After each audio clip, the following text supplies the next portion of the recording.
But doesn't the Lord say, give and it will be given to you in good measure, pressed down, shaken together, overflowing, give and you will receive your reward. How do you distinguish it's actually part of you receiving the blessing of the Lord to have a generous heart without moving into prosperity gospel, which says you give this much and you'll get 100 times more in return? Welcome into Revealing Grace. This is a podcast focused on the revelation of God's redeeming grace throughout all of Scripture and the power that it has to transform lives eternally. I'm Chris Sobak, and in a moment you'll hear from Dr. Bryan Chapell as he's joined by Randy Pope, founding pastor of Perimeter Church, and Jeff Norris, who is the current senior pastor at Perimeter.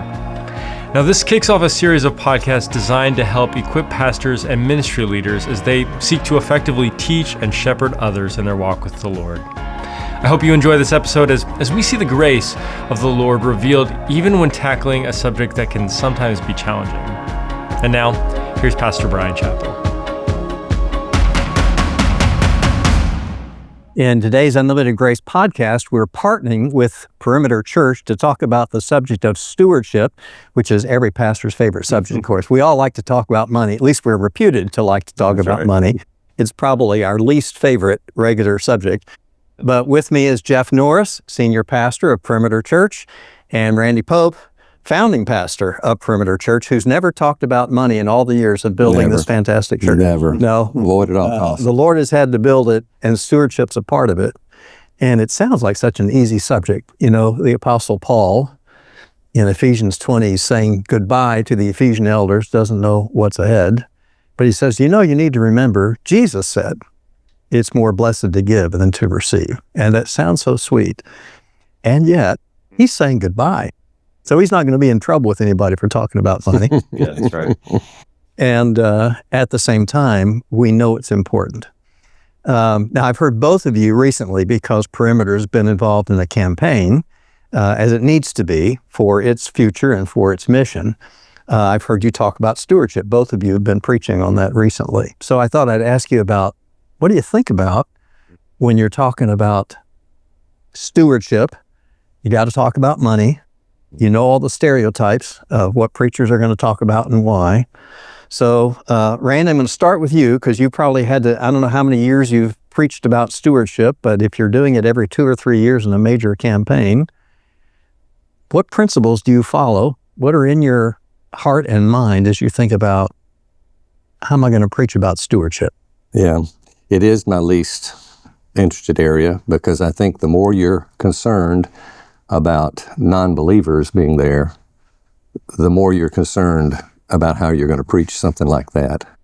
I share the story of a fellow coming to me, and he said, hey, I've got this friend, and he is so against, he won't come to church. I'm asking for 2 years solid. He will not come to church under any stretch of the imagination. And, but I finally got him to come. He said, his one reason why, he said, I'm not coming. He said, I know your preacher's going to preach on money. He said, I've never heard my preacher preach on money. He just doesn't do it. Well, that guy had been here for 2 years, and we do it every 3 years. And literally, this is what happened. He calls me, he says, I was horrified.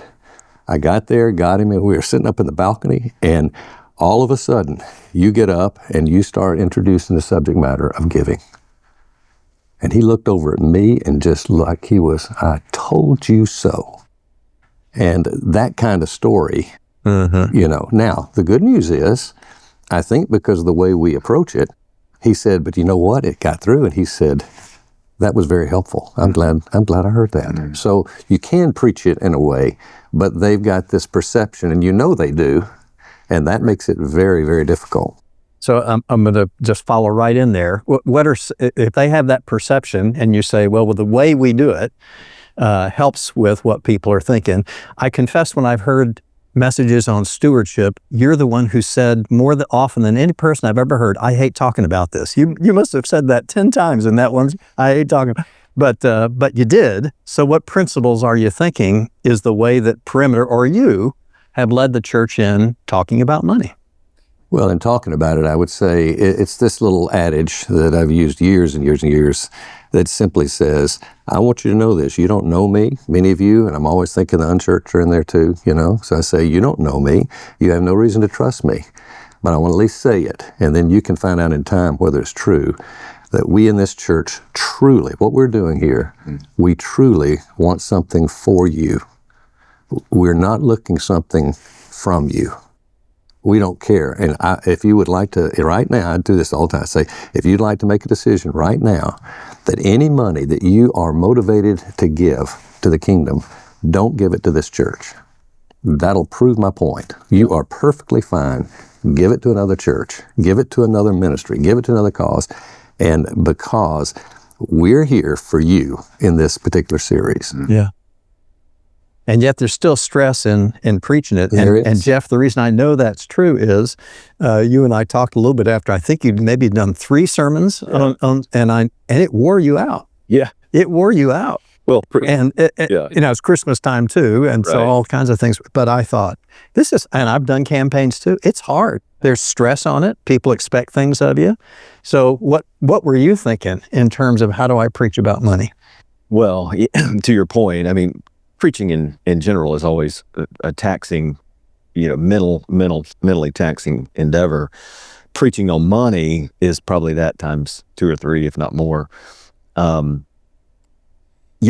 say this in light of what Randy shared. I had the same experience this week. We just in the last month finished this most recent campaign, and I preached 3 of the sermons. Randy preached 1 in a full week series on generosity. And I had 3 different times over that month where someone came to me and said, we brought a guest, not fully realizing what they were going to be hearing, generosity, maybe they missed the week before, whatever. And all 3 times, thankfully, by God's grace, they said, but they actually walked away. I was terrified, and they walked away being very encouraged by what they heard. And so I think this will get to your question. One of the things I think is this: if you're going to help the Christian and the non-Christian eventually embrace a heart of generosity toward the things of God, then you have to, your only option, and this is preaching in general, but really as it pertains to generosity, your only option is to anchor it in the gospel. You have to come back to, well, who is God? Who is God, and how has He been generous with us? And so then you go to verses like, obviously the most famous verse, for God so loved the world that He gave. What did He give? Who did He give? Well, He gave His Son. Okay, well, this is the overwhelming, generous heart of the Father. And so that's your starting point. And if you're not starting there, if you're trying to convince someone to be generous, apart from connecting their heart to the heart of a generous God. Now, I can't do that. I can't connect their heart. The Holy Spirit has to do that. But if I'm not aiming to do that, then at some level, we're just persuading. Mm-hmm. Hey, can I persuade you to be generous the way that God would intend for you to be? And there's value in that in terms of giving them biblical reasons for giving. But again, the anchoring of the heart to the heart of the Father, who is, in His character, deeply generous, right? All of us are used to washing faces when we preach. Can you see profiles change? I mean, when you start out saying, we've got a campaign and you watch the arms cross, mm-hmm. and the eyes glaze and the frown, kind of the grimace, can you see people change when you connect it to the gospel? For sure, and this may be wrong for me to, I think at some level, and this may be, again, in the flesh, I find myself going, well, my aim, I saw that arm cross. I want to see if by the end of this series, if you're still hanging around, that those arms aren't crossed. And maybe the Spirit will have softened hearts. And again, the competition factor in that's probably not healthy, but of like, man, I want to see what God might do with that guy. Your sports background coming out here. Yeah. I'm going to see if I can have a victory over your heart here. Right. But I certainly noticed that for sure. Yeah. But if you see them ease up because you're saying, I really want you to experience the goodness of the gospel first, rather than achieve, as it were, anything with the Lord or my approval, that makes a difference. Still, it wears you out because you feel the tension of it, right? You know what people are thinking. It feels heavy. Yeah. For sure. Yeah. Randy, I've been surprised, and my church never did what this church does. You all do kind of 3-year buckets, as it were, asking for people's commitments. We never did that when I was at Grace Church. We did either longer periods or immediate periods. But you've kind of got a pattern of 2 or 3 years. Why and when did that start? Well, when we first began knowing we were raising money, we were going to have to, my opinion was that if I'm going to do something that I've never really done, I need to get expertise to train and equip me how to do that. And so we hired a company that we were very pleased with and so forth. And then it ended up, we came back around to a new company then, who happened to be a member in our church, that we didn't know it. The Norris company came in and did a great job, and I followed their instructions. They say, this is what you need to do. Now, there were things that I would say, not with Norris, but with others, I'd say, we don't do that. I'm sorry, we don't do that. And they'd say, well, you have to do it, or it's not going to. And I said, well, then we don't have to have you as our company. Okay, never mind, And so they would do what we finally wanted to do. But on something like that, I'd listen. He'd say, we're finding that 3 years seems to work best. And then we went for about probably 4 or 5 different campaigns for 2 years. For some reason, he felt it was better to go to 2. And then he came back and said, I'm changing my mind. Let's go to 3. And there are advantages and disadvantages in both. Yeah, and in particular, because your campaigns, now again, I'm going to talk about my experience. My experience was campaigns are for building projects or major mission projects, and stewardship is about regular giving. Right. And the way that Perimeter does it is you kind of create a single bucket. What do you call that? One fund. One fund. And the one fund is talked about in a vision statement that, Jeff, you did both evenings as well as Sunday mornings, right? Yes. You had a kind of vision nights. Nights, So 4 Sunday morning preaching on it, and then 2 vision night. Right. Yeah. But then everything's going into one fund, so you're not, as it were, kind of re-emphasizing over and over again. You've got a time that you're really trying to capture people's vision and heart, and then have that kind of be a 3-year vision. Now, do lots of people do that, Randy? I confess, you said generous, so I wonder, do lots of people do it that way? I don't know.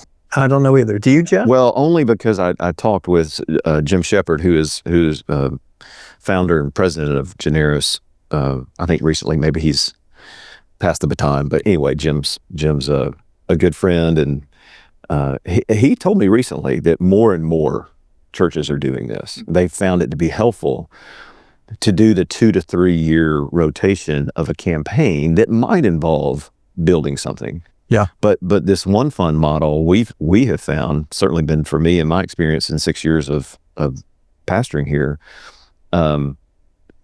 all giving goes into one bucket, and then you fuel everything from operations to compensation to all your mission, equipping, everything comes out of that one fund. Now, the vision nights that we did, you're highlighting, okay, in light of, okay, all this is going to go into one fund that fuels everything that we do.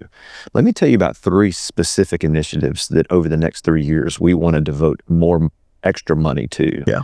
So that, we have our normal budget stuff, but here's 3 things we're really going to step out in faith on, right, that I want to encourage you to give more to. So you're going right where I wanted to go next. I mean, motivation has to be the gospel, right? We love because he first loved us. We give because he's been generous with us. So it's the response of a loving heart. At the same time, you have to say to people, but it's going to make a difference what you do. It's going to make a difference in your life. It's going to make a difference in the lives of others. So you're tying it to mission. And tell me how you think about that. How do you say, I'm asking you to give for these purposes? So how much do you tie sermons to mission when you're presenting the campaign? I mean, quite a bit. It's, again, to what I said earlier, you have to anchor it in the gospel. In other words, don't go straight to mission, because, we certainly want there to be great missional fruit in and through Perimeter Church and the various ways in which God's blessed us to go into the world. But we want your heart to be in the right place as you do that. But then, of course, once you've anchored there, what is God up to? Where is he moving? And how are we as a church body be it a small church, large church, whatever, we're all being called into the mission in some way. How has he positioned our unique expression of the body to be involved in the missional force of the kingdom? And as you give, here's where that money is going to go. And we try to be as specific as we can to say, when you give and we talk about these missional initiatives, here's what you can know that it's going towards. And here's what we're hoping to see happen. Here's what's already happening on those missional fronts, but what could be, right?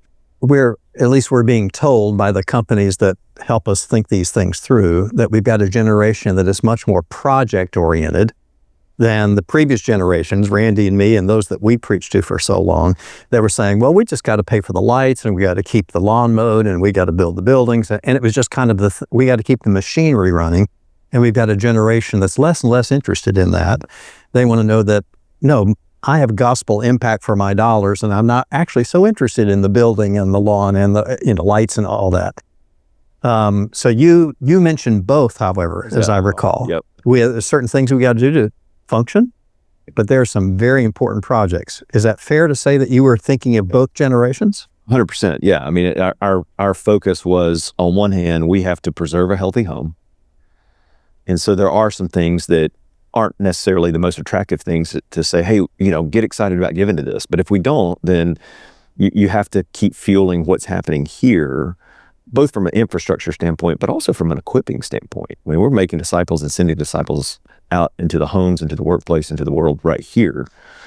So preserving a healthy home, but then you start thinking, okay, but then what's going on in the world that we're a part of, and that we want to make sure that we're fueling with our dollars such that the kingdom can flourish. Yeah. Randy, you and I know, because we've both been in the position, what Jeff had to do. He's got to say, we got to have a healthy home, but we got to accomplish some things and to create inspiration for the people who have the aspirations to do important things. At the same time, Randy, as we were talking ahead of time, you said to me, it's so important not just to try to accomplish individual things, but to develop a culture of generosity so that people are responding not just to an immediate or even to an aspiration of their own, but a culture is being built of generosity. Tell me what you were thinking about when you were saying that the culture needs to be built. Culture is really what most of the people do most of the time.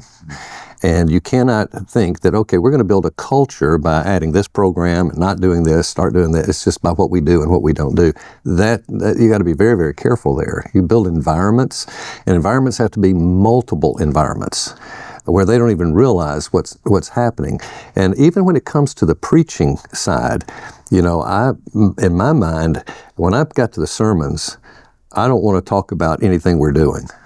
Well, I've got those vision times we'll talk about. We've got these other venues, whatever, But I'm going to lay a foundation for stewardship in the membership process. That's where they've got to get this, and it's part of the covenant they make. And there's going to be behaviors that are always going to have to be built in order to develop cultures. And so we say here's part of that. But what I'm going to be saying then is this.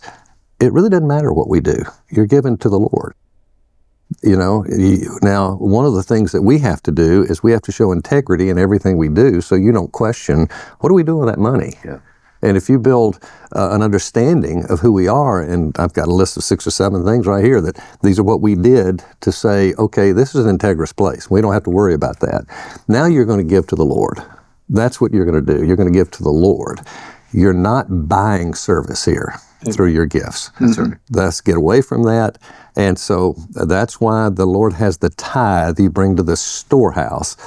So that rather than, hey, I'm going to get my thank you note from Jeff, and he's going to say, I'm so thankful for you, and therefore I want to give more, and that's getting nasty now. You don't want to be doing that.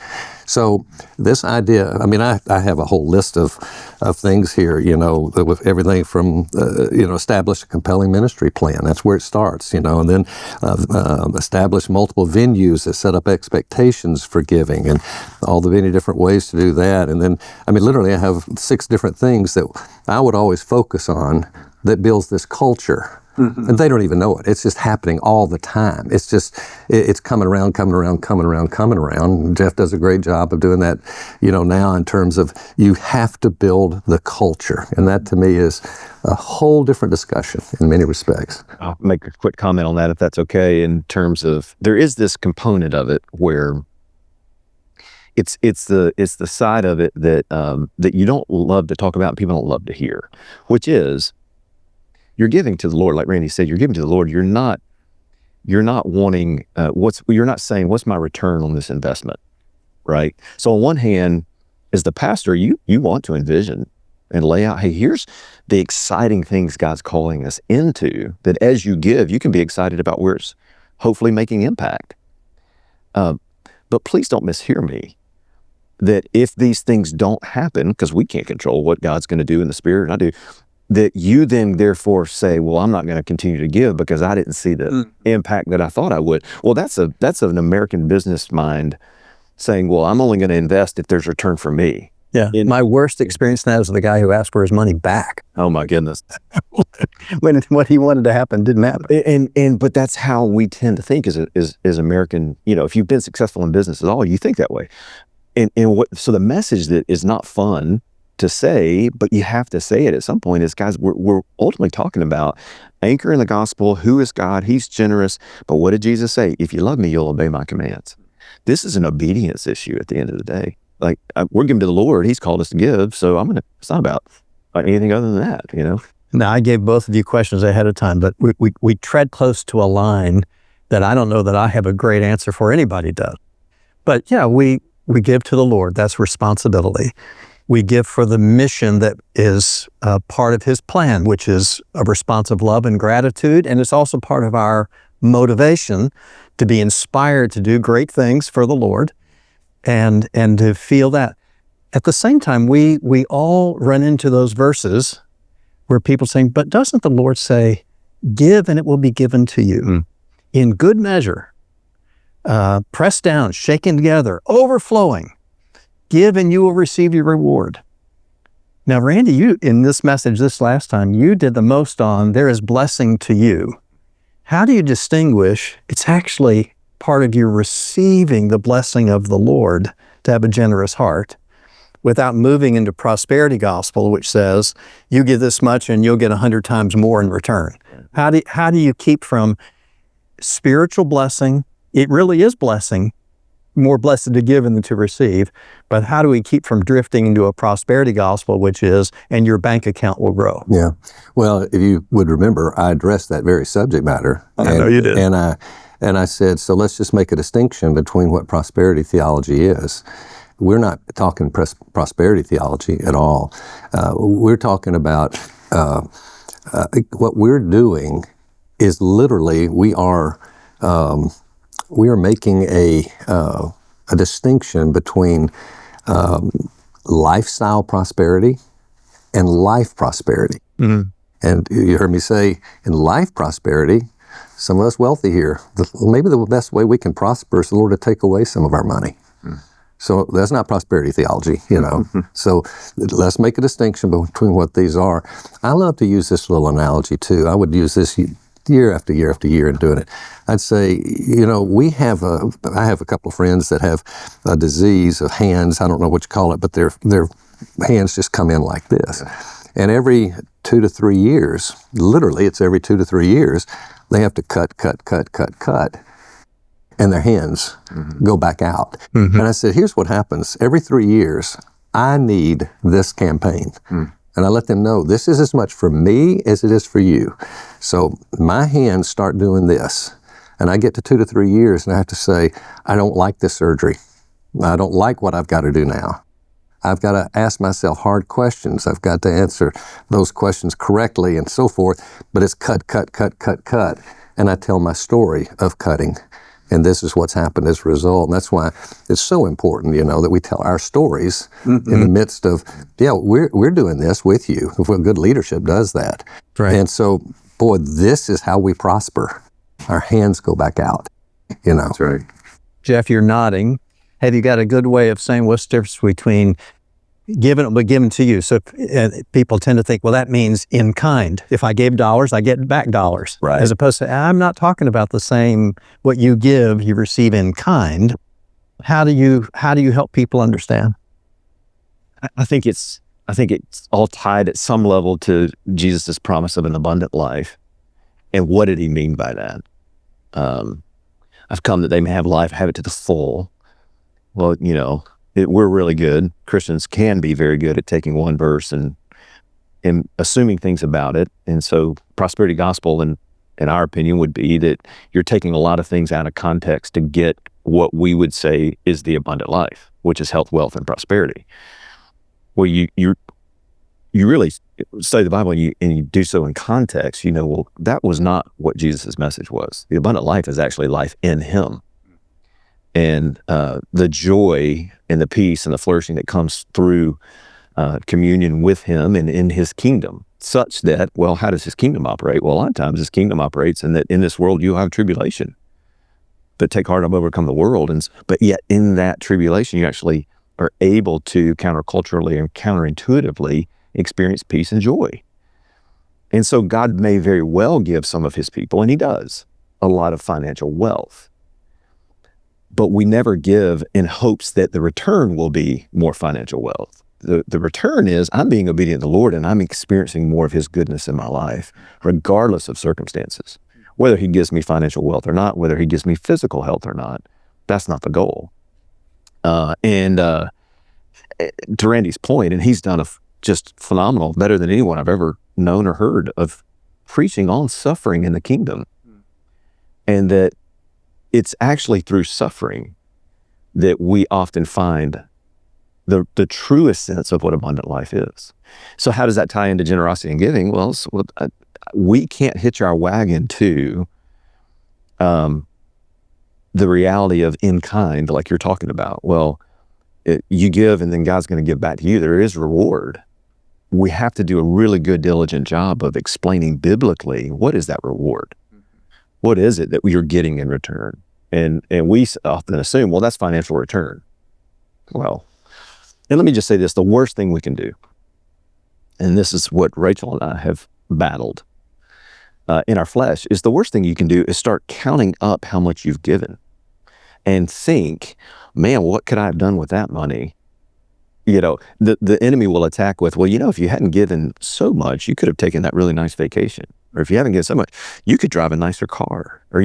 And I mean, you're going down a really dangerous path at that point, as opposed to look at what God has called us to give sacrificially, and look at what he has blessed us with in our communion with him, and we may not see in this life the impact of our gift in terms of our seeing how it touched that life, that heart, that mission. Now, sometimes we do, but I agree with you. It's obedience to the one who gave himself for you first. And then you trust that the union with Christ is flourishing because you're giving yourself to the one who gave himself for you. And that abundance grows. Randy, you said something a minute ago, and I want to come back to it because I think what you meant is very different than some of the companies advising us what they mean. You said good leadership leads by example. So we have to tell our stories. Now, there was a man that mentored both you and me, and he told a lot of stories about his giving. That was Frank Barker. And it was sacrificial giving and so forth. Most of the time he told stories in the past tense, right? Here's what I did. I want you to be encouraged, and I'm still living, we're still breathing, we're still eating at our table and so forth. He didn't necessarily say, I gave this dollar amount to this campaign. And there are companies, I mean, I've worked with them and you may have worked with them and said you wouldn't do it. I've told them I wouldn't do it. They wanted to know, all right, and if you're going to lead this church, you have to say how much you're going to give to this campaign. And I just felt that was disingenuous, right? That now, do I have to give $1 more in order for people? Do I have to get $10 more, $1,000 more? What makes me a good leader now? As opposed to what I heard Frank doing, and honestly, Randy, it's what I've heard you doing.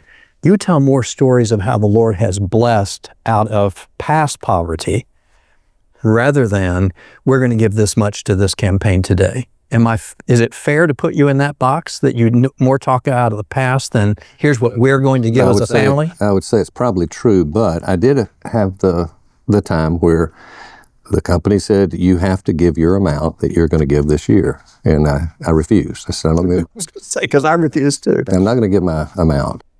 But as I thought more and more about it, because what we're doing is we're going, I mean, you know, most churches are doing it. The ones that we do, there's key donors that you go to and you talk to them. Well, wait, why didn't you go to the woman with the widow's mite? Why did you go to them, but you didn't go to them? And I was pushing back and doing that. Okay, you're talking, I've got to go meet with a 20 top, whatever. And I go, I'm not doing that. I'm not doing that. And one night I was wrestling with the Lord over it. And I came to a different conclusion. And this analogy came into my mind. I thought, imagine, here we are, a people called Perimeter, and let's assume that we are a choir. Or God comes to me and says, Randy, take the best of I want everybody to be in the choir, everybody in this church. But I want the most beautiful, melodious, song to me, just in my honor. I said, well, I'd get all the people together because you said you wanted everybody. But on that, to make it as beautiful, I'm going to take some people that you gave gifts to that have beautiful voices. I'm going to place them on the front row.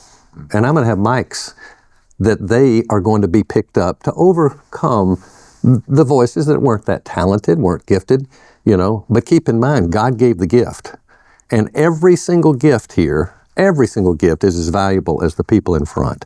But I'd go to those 20 and I'd say, I'm going to need to tell my story, and I'd love for you to tell your story. But I don't want you to tell a number. I want to see, if there was sacrifice, to what level of sacrifice was there? They don't need to know the amount. And you can still get the story told. And you can certainly tell stories how God provided for you in ways that were just uncommon. I've got 20 stories. I can tell story after story. This is uncommon. And people go, that's uncommon. That just didn't happen. Yeah. And then maybe one off, but now it's a second and a third. And as your ministry develops through the years, you get more and more stories. And I found that to be very important. Yeah. But I didn't give numbers, but I would let them know I am sacrificing at a considerable level. And if I'm going to ask you to do it, I'm going to do it. And that's And you did, just to encourage you, Randy. I mean, I never heard you give numbers, but you did tell stories that certainly led the congregation in knowing that you and Carol were being very sacrificial in your giving. Yeah. Which was always encouraging. And I agree with both of you. Very important, but I agree that no numbers need to be shared, in my opinion. Well, you'll find companies that ask you to do it. They'll tell you to do it. I'm amazed at times, to Randy's choir illustration, the different gifts that God gives the people of the church. And it amazes me. I mean, there are some people who are just amazing at making money. Yeah. Just kind of with nothing they do, and they do it again and again in their life. It's just amazing. Right. And often those people are looking for the pastor to give them direction on how to give. And I know, for me at least, I had a great reticence. Part of it was, I don't want to be manipulating people for money. Right. Part of it was fear. I don't want to be asking people for money, maybe being turned down. And it was actually some fairly wealthy people that said, are you going to be a pastor or not to me?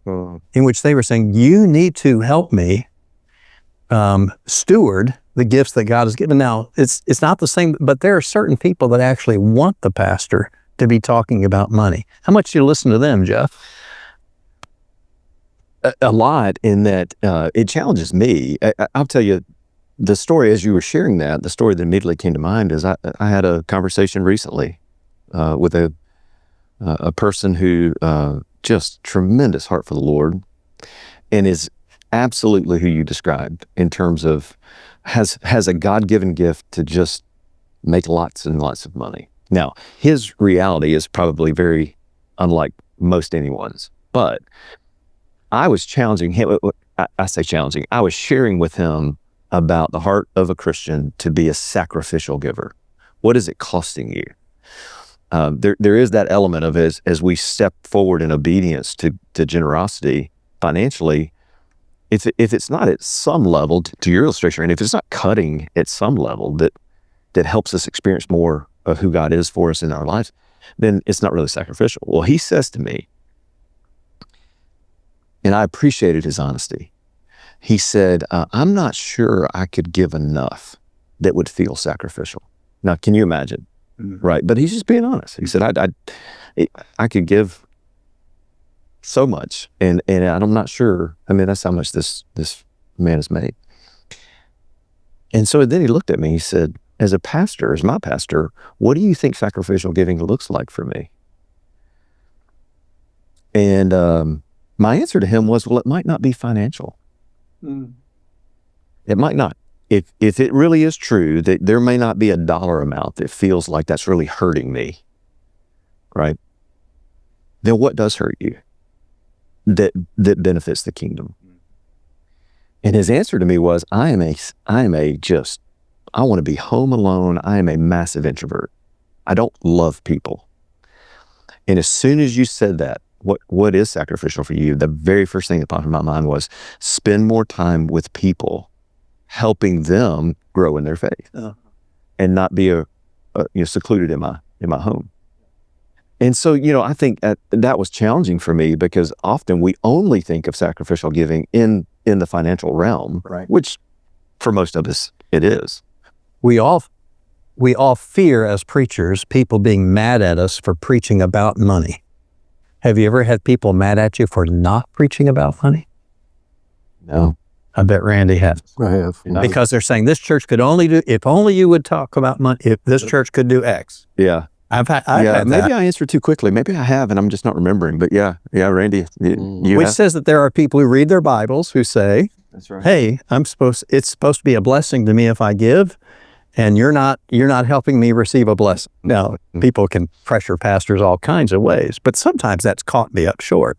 Yeah. That I'm actually depriving people of a blessing that God intends when I don't help them understand biblical stewardship and gospel responses.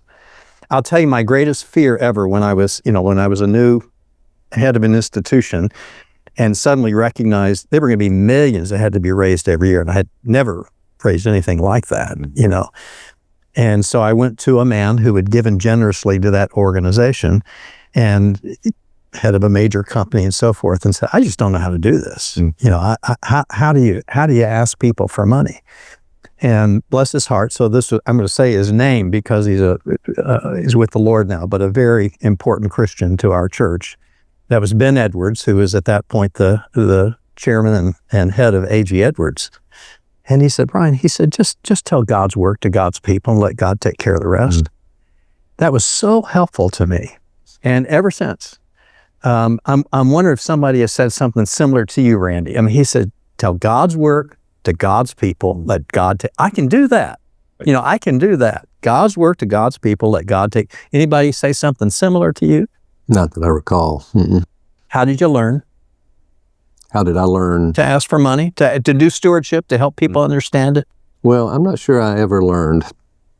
I think some of our leadership would say I was too much in the background, didn't do enough, didn't step forward enough to, whatever. And, my personal feeling is the best thing I could be viewed as by our people is someone who hates to talk about money and doesn't do it except it's a necessity. Interesting. And I say, as long as if they feel like, boy, he's happy now, he's excited, he's going to get to come and really challenge us and really bring money, then I'm probably lost the war right there. Yeah. So Anybody teach you, Jeff? Yeah, well, I mean, I learned a lot from watching him, for sure. I think humility in a leader goes more than we can measure. And watching Randy's humility and how he led for so long, even before I came on staff here, I was very much watching Perimeter and him. I had a guy challenge me on that recently that's caused me to think, and I opened this series the very first Sunday, and I made a statement, something along the lines of, hey, this is my least favorite topic to preach on. And this is, I kind of come into it with fear and trepidation kind of thing. And he kind of called me out and he said, why? He said, Jesus very readily talked about money and hell and things that we get very uncomfortable with. And he just said, I want to challenge you to talk about money and giving in a very positive way that makes people not feel like they should also feel like, oh, don't go there, right? So I think that was helpful, even though, I don't know that I'll ever be in a place where I'm like, man, I can't wait to preach about money. But I think he had a point, of like, hey, there's a sense of joy in this that if you don't have it, are your people going to have it, so. The Lord puts people in our lives at key moments to fulfill our mission in a way that our hearts are comfortable with. So, Jeff, kind of as we're concluding here, when you're preaching about money and after you've preached about money, what's going on in your heart? Well, in our very immediate context, we got to the end of this campaign that we just finished. And by God's very just abundant grace, we met our goal. I was able to announce that to the church this past Sunday as of when we're recording this. And I had someone say to me, well, you must feel just so incredibly blessed by the Lord that, look what he did through you. And I probably responded a little too sharply. I think I caught this person off guard. But I just very quickly said, no. This is God's favor, not on Jeff Norris. This is God's kindness and blessing to Perimeter Church as his bride. And I think that person felt like, oh gosh, I've said the wrong thing to the pastor. But I do feel that deeply, right? Of, if you do see God do what he does in providing for his people, the only appropriate response in anything that we see God do, whether it be financial, spiritual, emotional, whatever, we quickly say, God, you're amazing. All glory be to you. We don't deserve this. I recognize in my own heart, when you recognize God is blessing his people and blessing his work through stewardship, I actually can get to the point of thinking, actually, preaching about money is kind of fun, unless you fail. Unless you fail, that's right. And then suddenly it strikes you that you may be banking on the success rather than the Lord's wisdom. And that's a path of faith I think I have to re-travel a lot, because I kind of know all the principles of stewardship and say, actually, this could be kind of fun unless you fail. Yeah. And they say, well, what's the Lord teaching you to then? His kingdom is enough. That's right. Union with Christ is great. Randy, what's going on in your heart when you preach about money? Or even after you preached about money? What's going on in your heart? Exactly after I preached about money. I'm glad it's over. Yeah. That's all I'm thinking. I agree with that. Yeah.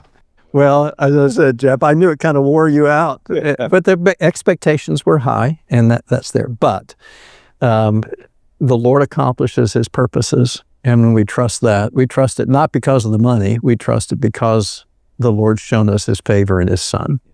And that's where we have to always begin and end. But right? I can always say, too, I'm so glad the preaching's over and all that, but preaching's not my first interest anyway. So, but I'll tell you this, every time we finished a campaign, I was so full. Mm-hmm. I saw stories, I heard people, and I just go, Lord, this is the best season of 3 years right now. And I know it's going to be 3 years from now, and I'm going to dread it like crazy. Mm-hmm. But it's going to be the best season in the life of our church. That's a wonderful place to end. So, Jeff, again, for Unlimited Grace, now in concert with Perimeter Church, thank you for working on this podcast. And what a privilege to talk to both of you who have done such important work for the kingdom. Thank you. What a joy. Thank you. Thank you so much for joining us for Revealing Grace. We have more podcasts coming soon, so make sure to like and subscribe. We don't want you to miss out on any of that. Also, if this has been a blessing, go to bryanchapell.com. We have so many more resources available for you. You can check out a sermon archive and other podcast episodes, additional video resources. You can even sign up for the Daily Devotion newsletter if you're interested in getting a daily devotion from Pastor Bryan each day. There's just a lot of ways that we want to be able to help better serve you. So I would encourage you to check that out and hope that you'll join us again soon. So until next time, I'm Chris Sobak, Executive Director of Unlimited Grace Media, and we hope you join us next time for Revealing Grace.